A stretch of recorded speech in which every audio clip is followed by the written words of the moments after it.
হজযাত্রার চতুর্থ দিনে ফ্লাইট সংখ্যা 10টি। এর মধ্যে 7টি ফ্লাইটেই সর্বোচ্চ 3% পর্যন্ত টিকিট অবিক্রিত। সবচেয়ে বেশি সৌদি এয়ারলাইন্সের। এখানেই শেষ নয় জটিলতা। হজ পোর্টালের তথ্য বলছে 4 মে থেকে 10 মে পর্যন্ত কোনো ফ্লাইটের 64% পর্যন্ত টিকিট বিক্রি হয়নি। কারণ জানতে চাইলে হজ এজেন্সিদের সংগঠন হাব বলছে সময়মতো টাকা পরিশোধ না করা এবং এয়ারলাইন্সগুলোর তথ্য হালনাগাদ না করায় এমন দশা।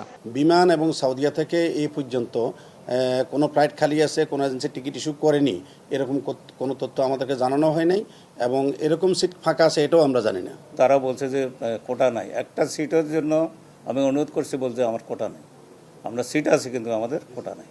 তো তাহলে তাদের ফ্লাইট কেন খালি যাবে? তাহলে যদি তাদের ফ্লাইট খালি যায় তো তাদেরকে আমরা জবাবদিহি করতে হবে তাদের। এদিকে ভিসা প্রাপ্তির সংখ্যা বাড়লেও এখনো অন্তত 14,000 জন ভিসার অপেক্ষায় আছেন। হজ অফিস বলছে ভিসা না পাওয়াদের পরবর্তী টিকিট ইস্যুর ক্ষেত্রে প্রযোজ্য হবে না বাড়তি ফি। যদি ভিসা সংক্রান্ত কারণে কারো নির্ধারিত সময়ে ফ্লাইটে যেতে না পারেন, তাহলে তার যে পুনরায় যে টিকিট রিইস্যু করা হবে সেখানে যেন তার কাছ থেকে অতিরিক্ত কোনো চার্জ গ্রহণ না করা হয়। বিমান বাংলাদেশ সহ 3টি এয়ারলাইন্সে 232টি ফ্লাইটে এবছর হজ যাত্রী পরিবহন করছে।